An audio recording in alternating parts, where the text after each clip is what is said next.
한국교회 1세대 선교사들의 은퇴가 본격화되면서 선교지 재산권 이양과 관련된 여러 가지 크고 작은 문제들이 나타나고 있는데요.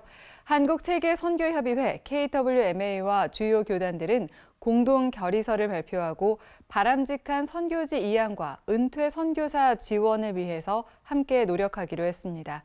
오요셉 기자입니다. 1세대 선교사들의 은퇴가 본격화되면서 각 선교지에선 재산권 이양과 관련된 문제가 불거지고 있습니다. 최근 필리핀에선 은퇴를 앞둔 한 선교사가 후임자가 나타나지 않자 자신의 사역터를 다른 선교단체에 이양하면서 일종의 은퇴 자금을 받아 논란이 됐습니다.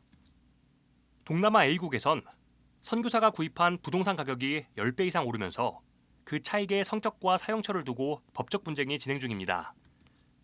선교지 특성상 사적 재산과 공적 재산의 투입 비율에 대한 명확한 구분이 어려운 데다 은퇴 이후 노후 대책과도 연결되면서 재산권 이양과 관련해 여러 가지 갈등이 발생하고 있는 겁니다. 부동산 관련해서 재산권이 있을 때에 그게 이제 본부가 아무리 규제를 가지고 한다 할지라도 은퇴를 하면은 더 이상 정리가 안 되는 겁니다. 은퇴라면은. 그리고 또 이제 선교 단체를 떠나도 정리가 안 되는 겁니다. 우물쭈물하면서 그 날짜가 지나가고 은퇴라면은 그 다음에는 방법이 없는. 반면 사제를 털어 일평생 선교에 헌신했지만 온전한 현지 이양 이후 어려움을 겪는 경우도 많습니다. 은퇴 선교사에 대한 지원과 노후에 대한 보장 장치가 너무나 열악하기 때문입니다. 그동안 한국교회가 열심히 보내기만 했는데 이제는 그들을 잘 마무리할 수 있도록 돕고 또 들어오는 분들에 대해서 준비도 함께 해야 된다라고 생각합니다. 이런 가운데 KWMA와 9개 교단 선교부로 구성된 한국교단 선교실무대표협의회는 공동 결의서를 발표하고 선교지에서 형성된 모든 선교적 재산은 하나님 나라를 위한 공적 재산이란 지침을 제시했습니다.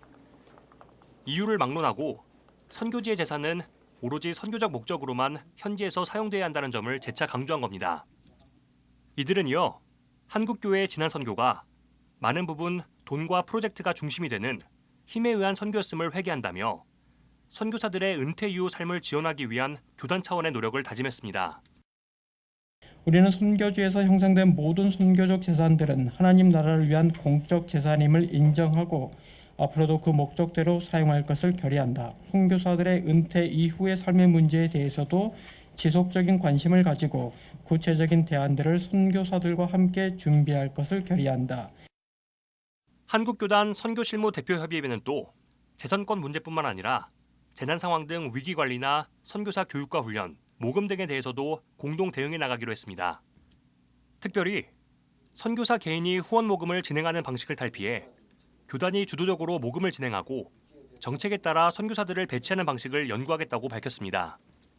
KWMA와 한교서는 향후 구체적인 매뉴얼을 제작하는 등 바람직한 선교지 이양과 은퇴 선교사 지원을 위한 공동의 노력을 기울여 나가겠다고 말했습니다.